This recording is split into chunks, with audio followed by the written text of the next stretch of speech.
So this week, Pokemon announced a brand new line of merchandise that you can only purchase at the Pokemon Regional Championships this year, starting at Pittsburgh Regionals, which is happening this weekend, actually right now, as you can see on screen behind me, which I was watching a second ago.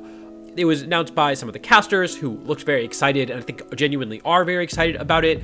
I thought they looked really good, but my timeline was actually less positive than I thought. And that's because it started some conversations. And in fact, one piece specifically started some conversations, and that was the hoodie that had a Pachirisu on it, along with the Garchomp, Tyranitar, and Salamence. And you might recognize that from the most iconic moment, by far, in VGC history, which is when Sejin Park won the 2014 World Championships with Pachirisu, when it redirected a Rock Slide and Draco Meteor away from the Garchomp so that the Garchomp could win the game, right? That is the biggest moment in VGC history by far. They've commemorated it multiple times over the course of multiple different broadcasts, and this is maybe the 12th different time they have commemorated that exact moment, this time on a hoodie. And I'll be honest, the hoodie looks pretty nice, but people were not happy to see it. And if you are not chronically online, you might be wondering, Adi, what do you mean by Pachirisu Discourse is back? But this is not the first time we've had this conversation. A few months ago, all the way back in January, we had this exact same conversation brought up by, I think the Taco is how you pronounce their handle. The tweet has been deleted, but it said something along the lines of, why is the Pachirisu moment the only notable moment in VGC history? And obviously, the way that was phrased, and again, I'm paraphrasing because I don't remember it, but I remember it feeling like rage bait. I remember it feeling like a little antagonistic, and it did piss off a lot of people, including, I guess, Wolf, because Wolf did respond to it, as you can see. And I think that in general, VGC players may be a little defensive when this sort of criticism doesn't come from inside the community, but also when you frame it the way that this person framed it, I think that you're always going to get more negative results than positive results. But the biggest conversation that stemmed from this, if I recall correctly, was, at least for me, it was discourse about the other notable moments that had happened in VGC history, and why aren't those moments as notable as Pachirisu? And this time, this conversation has started up once again, and I wanted to bring it back up now that I have had a chance to think about the Pachirisu moment and what made it so special, and also what it takes to make a second Pachirisu moment, because VGC players are tired of Pachirisu, apparently, and they want to see a new, hugely marketable, iconic moment happen, as much as the Pokemon Company wants to see a brand new, marketable moment, iconic moment happen that everyone crowds around. That obviously is a huge boon for the growth of the game every time something like this happens. So why isn't it happening? What do we need to do to make this happen? It's a win-win when new, huge events happen. This isn't a conversation about the merchandise. I don't really care that much about the merchandise, if we're being entirely honest. Although, we should start with the merchandise, because who's gonna buy this stuff is the question that you gotta ask, right? That's the number one thing when you design a product, is who is going to buy this product? And that comes from, because this is a line that is only available at regionals as compared to the normal stuff that you can either buy online on the Pokemon Center, or you can only obtain at maybe the World Championships or the International Championships. And the Pokemon Center at the World Championships is maybe their biggest moneymaker. I think that, I've heard, I don't know have any numbers to verify this, but I've heard that regionals are money losers for the Pokemon Company. And Internats, I'm not so sure about, but Worlds is a money maker for the Pokemon Company. And I think a big part of that is the crazy amount of people trying to buy all sorts of stuff from the Pokemon Center, myself included, right? That is a huge revenue driver for Pokemon when it comes to these Play Pokemon events. And they've started to now, as a result, push this out at regionals. But the people who attend regionals and the people who attend Worlds are very different groups of people, you would think, right?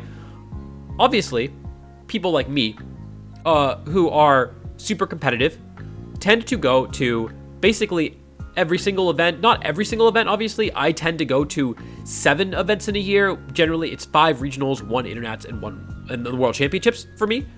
Other people might go to 3 or 4. But if you're competing at the World Championships, you probably went to 6 or 7 events in a year. And if you have access to the merchandise at the World Championships, at the International Championships, maybe the regional merchandise is not as exciting for you. But there are a lot of people who attend these 800, 900 plus person regionals who only go to one regional a year. Maybe they also go to an Internats or Worlds as well, but that is, I believe, a majority of people who attend these regionals only attend 1 or 2 events in a year. Those people tend not to be the people who make top cut and win the regionals. That's not to say it never happens, but usually, you know, the people who do well at events are incentivized to go to more events, make more money, qualify for the World Championships. And those are, again, not the people who are buying this stuff. I'm not buying the regional merch, even though I think it looks good. I'm not buying it. I'm sorry. I'm wearing my Honolulu Pokemon t-shirt. This is cooler than anything that you can ever give, I can ever purchase at a Pokemon Center, because I earned this. I won this, right? Like, so why would I buy Pokemon regional merch? But that's not true of everyone. And so it is designed for people who go to one regional in a year and want to commemorate that. And maybe they don't do super well and they have time to go shopping instead of, they aren't super locked in. They're treating this as their Pokemon experience. And there's a lot of people like that. And I actually, I imagine that there's a decent chunk of my viewer base who is like that, even though when I'm playing Pokemon, when I'm talking to people, I'm always talking to super competitive people. That's just my bubble, right? And that's also true of Choppa, right? Who is the person I have pulled up on the screen right now, who tweeted this out, who is a good friend of mine, who is just as competitive and certainly better than me at Pokemon. And also, I'm sorry, Choppa, the shirt is not for you. This hoodie is not for you. I think the market fit makes a lot of sense, right? Because people who go to one regional maybe haven't seen as much Pokemon, and so they aren't going to get a little more niche references. They want this to have mass market appeal. And also, honestly, it's really well, I think it looks good. I think it's well designed. I think they could have made it a lot cornier, and they didn't, and they did a really good job with the design. But yeah, I think the shirt's gonna sell. Now, of course, the question is, wouldn't this shirt also sell at Worlds, right? Like, I think people who go to regionals are maybe a little more educated about the history of the game than people who go to Worlds. And as a result, I think that you could probably do not just do this event. If you wanted to make more memorabilia like this, you could probably get away with other iconic moments in VGC history, because people who go to regionals tend to be more into the game, whereas people who go to Worlds tend to be into Pokemon and the celebration of Pokemon, and not as much into necessarily the history of competitive Pokemon, right? The reason the marketing for Worlds is not around is not at all around the competitive aspect of the game. And if you want proof, look at Pokemon's Instagram, right? Pokemon's Instagram has all of this content from the World Championships, and not a single thing about VGC. Not a single one.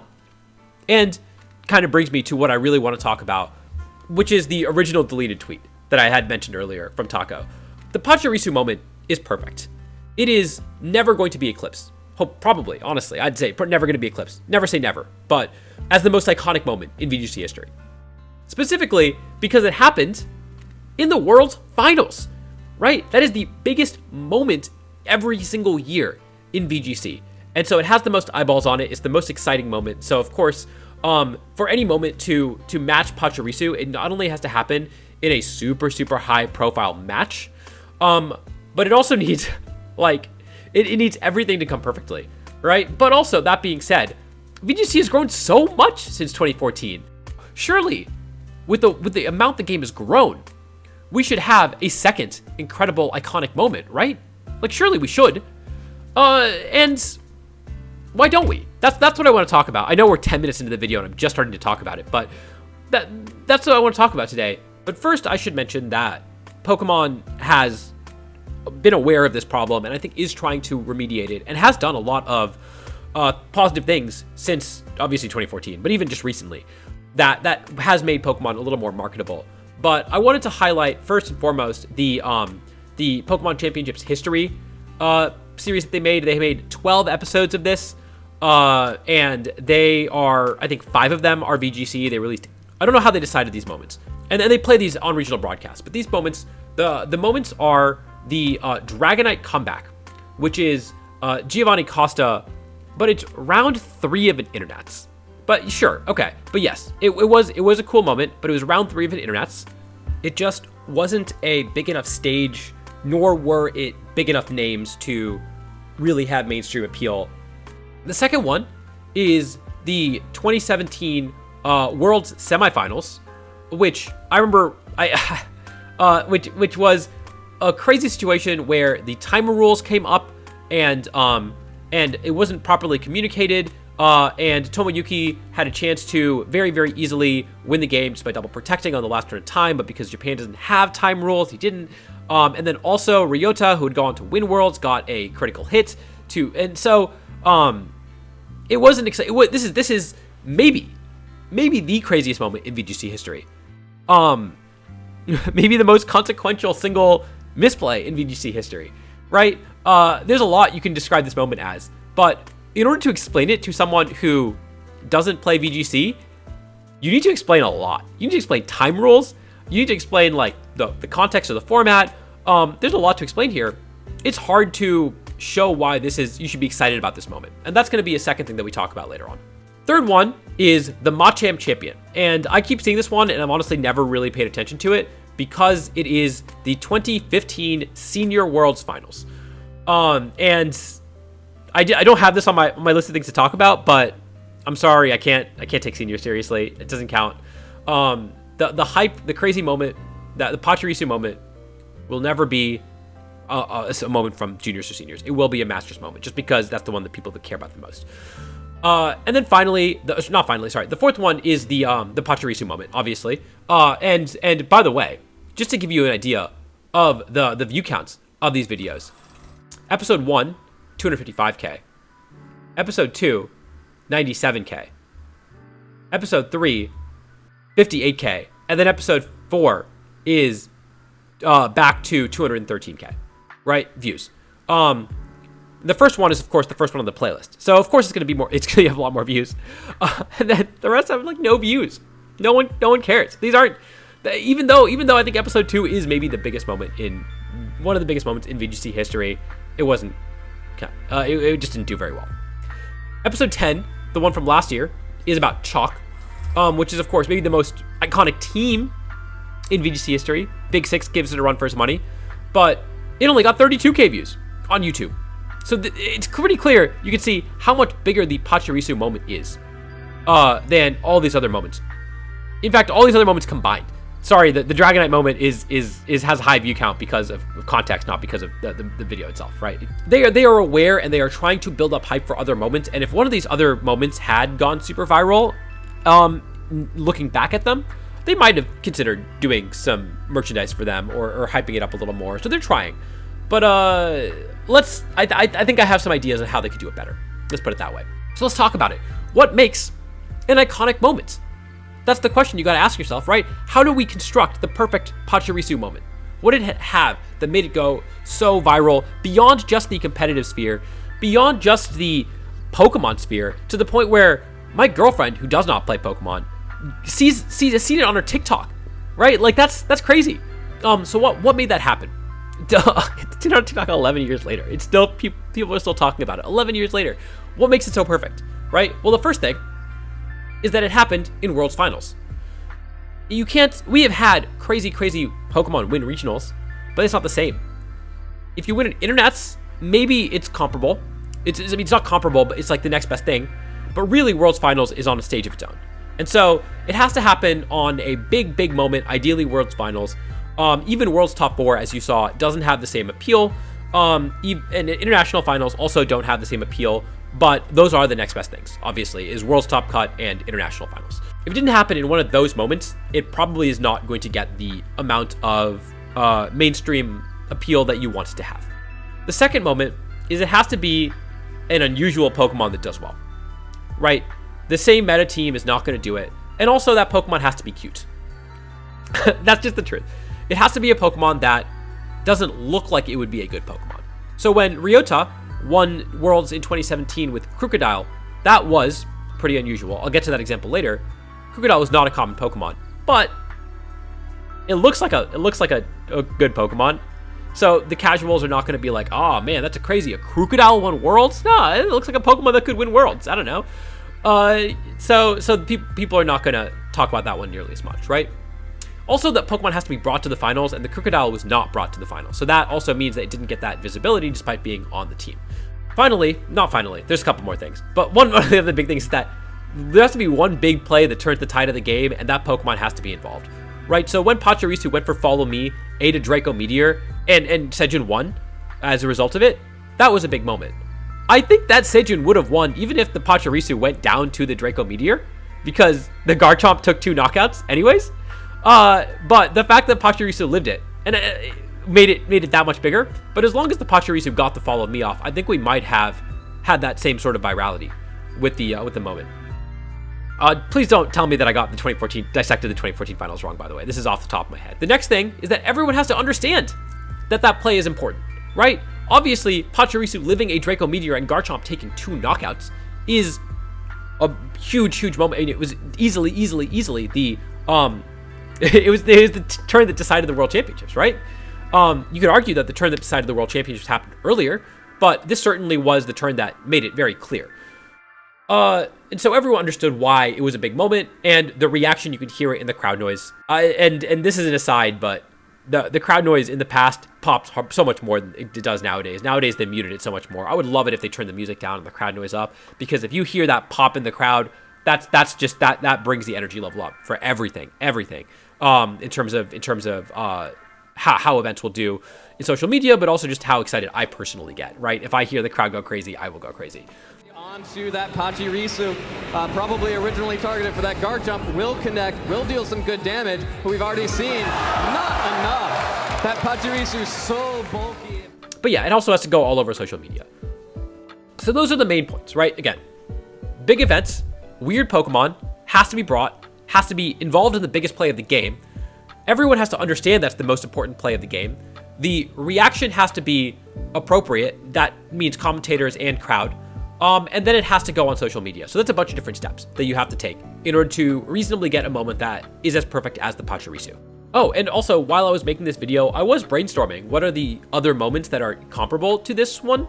And I have a few in mind. So if you want me to make a video of the most hype moments in VGC history, or the most iconic moments in VGC history, let me know in the comments and like this video. Also, would you be interested in merchandise for other big events in VGC history if they were well designed?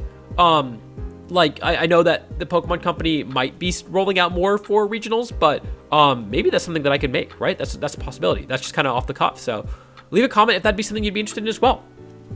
But anyways, yeah, let's go through all this. Let's go through all these things I talked about, and figure out what we can improve on to make it so these moments are more likely to happen. Because that's the point of this video, right? I am doing the Pokemon Company's job for them, Play Pokemon's job for them. Well, that's not true. Their job is really implementing all of this, right? That's their job is to take the feedback and make it happen. And again, I do want to make this very clear. They have been so good at that. I mean, really, the events have gotten so much better in this since I started playing in 2017. It's just gotten so much. The expectation has gotten so much higher, but yet there obviously is still room to improve. But the bar is pretty high right now. Again, you look at 2014 Worlds and you're like, wow, this is a different world. Anyways, so beyond having a big events, which we do have a lot of, we also need unusual Pokemon to do well. Yeah, they need to be cute, but they need to win the tournament. And I think there's a couple ways to do that. The first is get rid of Open Team Sheet. I'm not kidding. Open Team Sheet needs to go because it makes it so much harder to use unusual Pokemon. If you want to use a Pachirisu equivalent and your opponent knows exactly what it's planning on doing, it's going to be a lot less effective. But if you bring a Pokemon no one's ever seen before to a tournament and they don't know what its move pool is, they don't know anything about it, they're going to not be able to play around it, and it's going to win more games. And so right now, players are disincentivized from being creative because of Open Team Sheet, and because these teams that can account for everything and don't have very creative game plans, but they're very consistent, are the teams that tend to do well over the course of a long tournament. You need that surprise factor to have these viral moments, and in order to have those viral moments, I think that you should remove Open Team Sheet. But also, when your opponent doesn't know what you're doing, you have more big swingy plays, right? That's the other part of it, is that you need plays that swing the game. That was one of the moments that Pokemon that is unusual has to be involved in the biggest play of the game. And if my opponent doesn't know what that Pokemon is supposed to do, then obviously it's going to happen more often. Then it is going to be involved in more swingy plays because my opponent is going to misplay. And that is exciting. So that is really, really like, you need to not see these things coming. And so having OTS actually makes it so everyone can see exactly what's happening, and that is less exciting. Also, you need spectator mode, because if your opponent, if the spectators can see exactly what buttons you're clicking, those exciting moments are less likely to happen. So we really need a spectator mode really, really badly. I can't believe we don't have that. Now, I'm not saying we need Open Team Sheet to go, but I do think that it would help make unusual Pokemon a little more common. The next one is a little more concrete and a little more doable, I think. And the second is that you need the commentary to explain why a play is important, when it's happening, right? The commentator's reaction needs to encourage the viewer to also be equally excited about the play. Generally speaking, Pokemon has struggled to do that, and I understand why. But first, I want to give you an example of this. No utility to be able to protect. Farigiraf goes for the Psychic. This is going to break the Focus Sash on that Flutter Mane, and if the Miraidon is able to move first, it's going to be able to get the knockout. Incineroar can go for the Flare Blitz here into Miraidon. It's not enough to get the KO, though. Wolf looking devastated due to the special defense drop. Burn coming through, but is it going to be too little too late? Miraidon in play to be able to still get a huge amount of damage off here with the Electro Drift. It is moving before the Flutter Mane. Here we go, which is it into the Flutter Mane, and it is going to be enough to pick up the Flutter Mane and take Dill one step closer to winning this championship. That special defense drop coming in clutch for Dill. Honestly, that was such a monumental turn in this grand final. Incineroar now facing down against the Miraidon and the Farigiraf, but it's a 2v1 situation. Yeah, it's looking really difficult here. The burn does help, so you can protect maybe with Incineroar. Try and get that double protect off, because if you can get through. Let the burn tick down on that Miraidon and get rid of it. That might be a way out, because then the Incineroar beats the Farigiraf. It only has Psychic, and that would be easy enough for Incineroar to do. So let's see if that is what we're going to see play out here. It's going to come right down to it, though. We are going to see just a Psychic come out from... Oh, it is into the Miraidon. It takes it down. So it is going to be knocking it out. The Incineroar, because of the Trick Room still up, could have went for the Flare Blitz into the Miraidon, pick it up, knock it out, and now it locks the game. So Incineroar is able to close this out with Farigiraf's only option, able to go for the Psychic. So as you can see, both Lee and Lu seem to think that Dill has just won the game, while Wolf is popping off because he realized he just won the game. I can't... I'm sorry, I don't want to pick on Lee and Lu specifically, because this happened. I have so many examples of this. This is just the one that happened recently that is the biggest example, where this was a potential iconic moment. This is your biggest superstar winning the tournament, and if you were just listening to the broadcast, you wouldn't have even realized it happened, right? You wouldn't have realized that this was the turn that decided who won the European International Championships. The biggest tournament, legitimately like the second biggest tournament of the year, you could argue. And no one realized. I mean, even the crowd kind of didn't realize, but the crowd noise was kind of low. But man, you just need to, if this moment was explained and explained in a way that made it so the crowd realized that even though Wolf was down to one Pokemon, he was about to win the European Championships. This could have been an iconic moment. And instead, it was kind of botched. I'm sorry. And this is not to pick on Lee and Lu. I have so many examples of this. I am sitting on an example of this with Cybertron and Necra, where I'm going to make a video about it. Not to pick on them, but just to talk about it, because it was a very complicated situation that wasn't explained well. And then the other example that I want to give is about me, because I've watched a lot of my stream matches after they finish, and I've listened to the commentary, and I've realized that when I'm playing, I'm super locked in, right? And I spend every single second thinking about what I'm going to do, and I still don't always get the game states right. I still make misplays. So surely a commentator who has less information about the teams and has less context about the game state, and is also trying to talk while understanding what is happening, is not going to understand the game state to the same depth that the player is. And even again, as a player, as a top player, even understanding these game states is so hard to do. So I really want to make it clear I'm not picking on these commentators, because it is a really hard job. But I also want to pull up the biggest game of my life, which happened at the win-in for Day 2 Worlds in 2022, the very last round. And this is Game 3. And just for context, this Incineroar is in Tailwind. And this is the deciding turn of the game. And as you can see, the Incineroar outspeeds my Regieleki in Tailwind. And the reaction to that, I'm just going to play the reaction to that. It hits like it's not doing resisted damage, but it doesn't take any damage in retaliation. But the thing is that Incineroar did just swap in last turn, which does mean the Zacian will be flinched, but it doesn't matter, because this case, that double speed is going to be just enough to make sure this Incineroar can outspeed this Regieleki and remove it from the field. That's very interesting. I'm not sure I've seen many Incineroars that are fast enough after Tailwind. Like, I'm not sure how they're typically, used in the matches there, that they are faster than Regieleki in Tailwind. I know some Pokemon you can kind of get there depending on how you train it. Like Kyogre sometimes is faster or isn't. In the moment, Sierra just describes what happens. And Joe points out that it is unusual. And that is their job, right? Sierra is the play-by-play commentator. She is, her job is to talk about what happens on a turn-by-turn basis.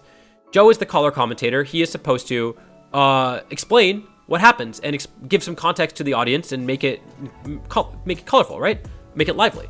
And again, I really want to articulate how hard it is to do this, because in order for this moment to happen, I know this because I know my Regieleki is super slow. That Incineroar had to be max speed Jolly.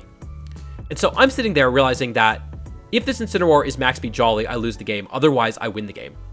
My opponent is max speed Jolly, and they are thinking, well, I'm max speed Jolly, so this has to be super slow, super bulky Regieleki for me to win the game. Otherwise, I lose the game, right? Both of us are super tense. We know this is the deciding turn of the game. Neither caster knows our speed stats, so they don't know that this has even a chance of happening.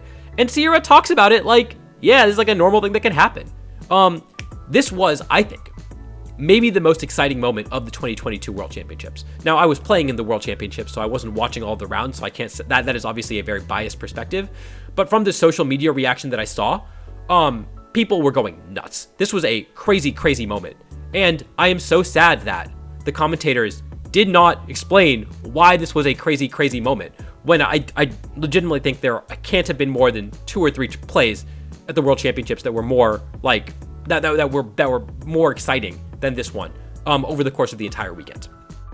And so, but again, it's real. I hope I explained why this is so hard, because I really don't want this video to be like the commentators suck, because obviously that's not true. They were really good at their job. But commentary is part of marketing for these events. It needs to get people into the games, and it needs people to get caught up to speed in these games, because when I'm watching Pokemon, I'm not fully locked in. This is the truth. I'm watching a regional. As you can see, I've got a regional behind me. I'm doing other stuff. I'm writing a YouTube script or whatever, right? I need some cues. I need some audio cues to know what's going on. Or I'm entirely locked in and I don't need the commentary because I know what's happening and I'm super focused, right? But otherwise, the commentary is there to help guide me. And when they get who is about to win the game wrong, or when they don't tell me when exciting things happen, I can't react appropriately, right? And so that needs, for an iconic moment to happen, you need the commentary to match the moment. And I'm just saying that I have so many examples of the commentary not living up to the moment. And we need to do a little better on that. That's all I'm saying. The next thing is another thing that people are going to hate me for, and that is we need to get the fuck off Twitter, man. This platform is dying. Like literally its usage is dropping every single month. And that's not to say we should all go to Blue Sky, even though I am on Blue Sky. And you can follow me there, and I do post different stuff on Blue Sky and on Twitter. But why are we still using Twitter? Why is all of competitive Pokemon on Twitter? And here's why this is important. I don't think we should all go to TikTok. I think it'd be really funny if VGC Discourse happened as TikTok Discourse. But I do think that like that's where the young people are, right? Like I don't use TikTok, I don't use Instagram. Just to be clear, I'm not really on social media outside of for Pokemon reasons. And so it's weird for me to be saying, yeah, we need to have a TikTok presence and Instagram presence, but look at Pokemon's TikTok presence. There is no competitive Pokemon content despite all this stuff from Worlds. There is Instagram. There is no competitive Pokemon content despite all this stuff from Worlds. Well, that's okay because Instagram, at least, they have a play Pokemon channel. So, not channel, you know what I mean. That is meant to quarantine this competitive Pokemon stuff. First off, why is it not integrated into your main Pokemon branding? It should be. It's just a missed opportunity. It just doesn't need to be often. Play Pokemon can focus on it, and Pokemon can post about it once every so often, but it should be posted. But even look at this. Even look at the Play Pokemon Instagram page. They haven't talked about any of the regionals. What's the fucking point of this page? There was a Scyther won a regional. That is a crazy moment. Last week, a Scyther won a regional, and they didn't talk about it at all. They didn't mention it. The only post from last week is about an event that's happening in 2 months. What are you doing? What are you doing? I don't get it. What's the point? What's the why?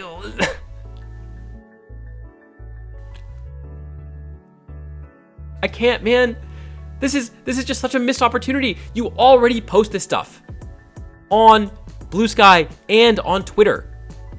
Why can't you extend it to Instagram and TikTok? It's not that much harder, but instead of making this content for people who already watch competitive Pokemon, make this content for the people who don't watch competitive Pokemon, but like Pokemon, that are, quite frankly, not on Twitter, because no one's on Twitter anymore. And they're not on Blue Sky, because Blue Sky did not take off, right? And so they're all on Instagram and on TikTok, so use that. Use that as your marketing. You can't rely on organic marketing for these moments to happen. You need to help create them. And if you're not going to contribute at all, like, what do you expect? That being said, I do know why. I know part of why VGC does not have a TikTok presence. Except for Wolf, and quite frankly, Wolf's TikToks are incredibly uninspired compared to his YouTube videos. The reason is because you can't play Pokemon on a vertical screen. As soon as TCG Pocket came out, TCG got way bigger on TikTok. Like a bunch of VGC players became TikTok Pocket creators, which is crazy. But it's because it's super, super easy to stream vertically on your phone. On TikTok and on Instagram and on YouTube. YouTube is encouraging you to stream vertically now too. You can make YouTube Shorts easier. I find it so hard to make YouTube Shorts because you can't showcase a game happening vertically, and that's the format of it, right? So if Pokemon Champions has a vertical mode, literally if you just play the game vertically instead of horizontally on your phone like you should, we will get it's going to grow the game so much more than it would if it was just horizontal, which sounds stupid. But yeah, then you can stream it on TikTok. You can stream it vertically on Instagram and on YouTube. And you can create TikToks and Instagram Reels and YouTube Shorts about Pokemon VGC in a way, way easier way, which means that you are going to get more marketable moments, more organic marketing, more viral moments. I really hope Pokemon gets with the times and gives us better marketing for competitive play, but also gives us the tools to market ourselves a little better, if you know what I mean. Okay, next point. Stop having Worlds with restricted formats. You keep having dogshit formats for the World Championships. This is the biggest event of the year. 2025 Worlds, double restricted. 2024 Worlds, single restricted. 2023 Worlds, well, sorry, 2023 was not, right? 2022 Worlds, double restricted. 2019 Worlds, double restricted. That's right. Of the last 5 World Championships, 1 has had no restricted Pokemon in it. The one exception to that, right? But this was 2023 Worlds. It was coming off of the brand new release of Scarlet and Violet. And instead of letting us play with a regional dex format like in 2014 and 2017, which were so popular, they decided to allow Pokemon that were only obtainable in Pokemon Legends Arceus, a game that VGC players otherwise didn't need to purchase. Of course it did, right? Worlds is marketing. In the same way that all this is marketing, Play Pokemon is marketing. Play Pokemon exists to lose money to get you to buy the games and to buy merchandise, right? That's what it does. So Play Pokemon is part of the marketing department. Like, maybe not in the literal sense, in the organizational sense, but functionally it is a part of Pokemon's marketing. And so, of course, Worlds needs to have an Ursaluna on screen, because then people watching say, wow, Ursaluna is so good. I need to use that guy on my team. and they buy Legends Arceus or the new DLC or whatever they're trying to sell us. Except here's the thing. If you want the Pachirisu moment that is so marketable that you're still selling t-shirts 11 years later with it on it, you need to make it so these formats you can use Pokemon like Pachirisu in it. Pachirisu happened in a limited dex format, in a regional dex format where you could only use Pokemon from the Kalos dex, right? And that meant that you had to use some weird choices because the power level was really low. We had that format, the equivalent of that format in Scarlet and Violet in Reg 1 or Series A or whatever they call it.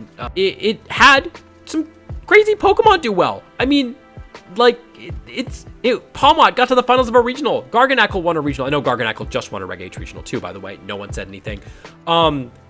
Like, Titan was in top 8, but then they had to let us use the all of the Paradox Pokemon and all of the Rune Pokemon. And it's just like, why?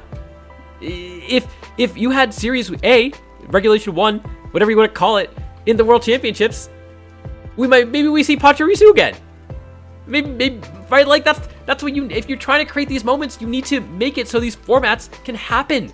But instead, we keep playing restricted formats where, yeah, no shit, the Miraidon, well, like one of the big bad restricted Pokemon was the centerpiece. Of course, that's always the case, right? And so no one gets excited about that. Viewers hate it. Viewers hate restricted formats. The casuals hate restricted formats so much.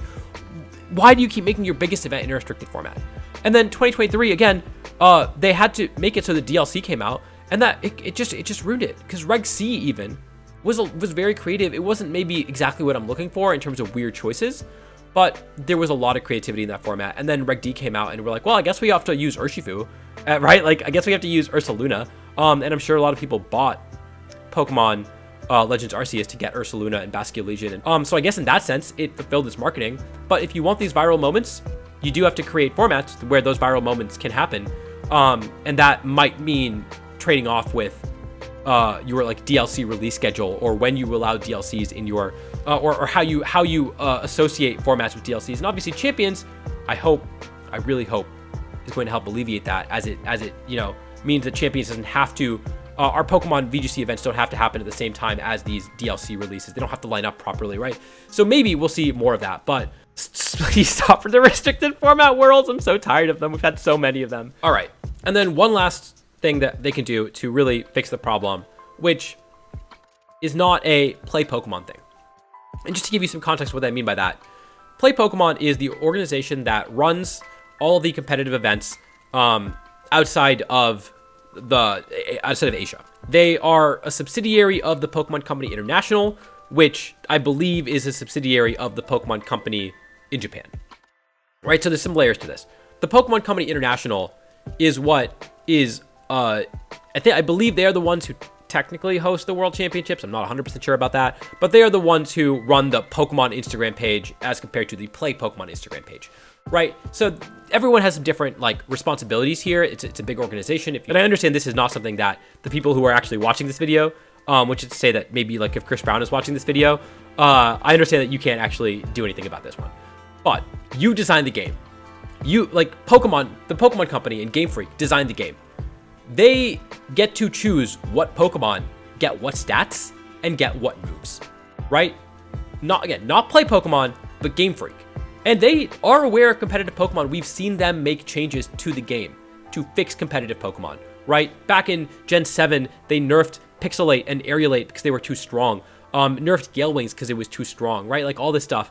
After the results of VGC tournaments, they've literally like released patches to fix like photosynthesis with neutralizing gas, or with like order up mechanics because of competitive tournaments, right? They wouldn't have noticed this if not for that, right? So they pay attention to the results of these tournaments.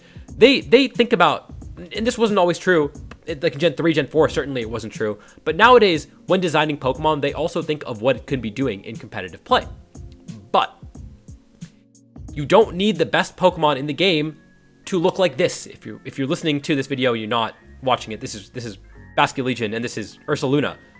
You don't need these to be the best Pokemon in the game. Remember when I said about Crocodile, right? Like, if Crocodile is an unusual choice, that should go viral. But if Crocodile is But Crocodile is the unusual choice. Everyone looks at it and says, that looks like a good Pokemon.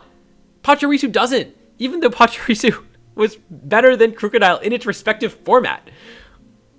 People don't look at Crocodile like they look at Pachirisu, right? And so that's why if you took Clodsire and you gave it Ursaluna's stats and you gave it its move pool, right? You give it Headlong Rush and whatnot. It would be just as good as Ursaluna. These are just names and aesthetic designs, right? And so if you took Clodsire, the super cute Pokemon, and you gave it these monstrous stats, it would also have won 2024 EUIC and 2025 World Championships.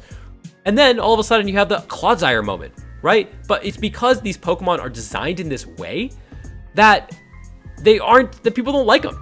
Not to say people dislike Ursaluna, but the people don't think, oh, that's so cute. Oh, I can't believe that Pokemon did so well. It's because of its looks, really, at the end of the day. Just make Clodsire the best Pokemon of the game. If you made Kabutops the best Swift Swim user instead of Basculegion, people would go crazy. But because it's Basculegion and because it looks like a monster, of course everyone's like, yeah, it's a Basculegion. Of course it's a good Pokemon. Alternatively, the other option is you design formats where you have the ability for weird Pokemon to thrive in them, right? And by that, I mean, you have more Regulation H type formats, again, on the world stage. But if you just have restricted formats and you just have National Dex formats where why wouldn't you use Urshifu in Cinderella, right? Of course those Pokemon are going to do well. You need to create these formats where weird Pokemon, niche Pokemon can do well. And if you don't create those formats, then of course you're not going to get these viral moments, right? If Play Pokemon is part of the marketing budget of the Pokemon company, shouldn't you be optimizing your formats for marketing? Doesn't that make sense, right? Like, again, I'm talking as an economics major, as someone who works as a business analyst. Like, this is how my brain thinks about it. It's all business oriented, and I'm trying to do it so that Pokemon wins, and we as the players win, and also as the viewers win, right? Like, this is a win-win-win if all these things happen, right? Everyone's incentives are aligned, everyone's motivations are aligned. We need more weird formats. That's really what it is. At these big tournaments, we need international championships to be happening in formats like Reg H, like formats like Series 1. And then we will have more Pachirisu moments. But you will never, ever have an iconic moment with Iron Hands or Fluttermane in it. That's just the truth. And the other truth is that Iron Hands and Fluttermane are too good. They will always be good every single time they are allowed in a format. There will never be a format where Iron Hands and Fluttermane are allowed that they won't be one of the 20 best Pokemon in the game. And so we need to design formats to make these moments happen. Really, that's just what it is. Why don't we have another Pachirisu moment? Because in the period of VGC's biggest growth ever, the last 5 World Championships have all been restricted except for one. That also was low-key kind of botched because they had to make all these overpowered Pokemon and put them in the World Championships. So, anyways, if you want to hear me rant about Iron Hands and Fluttermane, by the way, I have a whole video, another 30-minute rant about that, which should be on screen right now. But yeah, that's my thoughts on the Pachirisu discourse that we've had a couple times on VGC Twitter. I hope this can spark some discussion, and I'd love to hear in the comments what you think. And while you're there, subscribe, and I'd love to, like, really seriously, I'd love to get to 10K subscribers before Pokemon Champions comes out. That is my personal goal. So I'd love it if you could help that. Again, if you want to see my most iconic moments in VGC history, leave a like. That's the role. Thank you for coming in, and until next time, I will see you all later.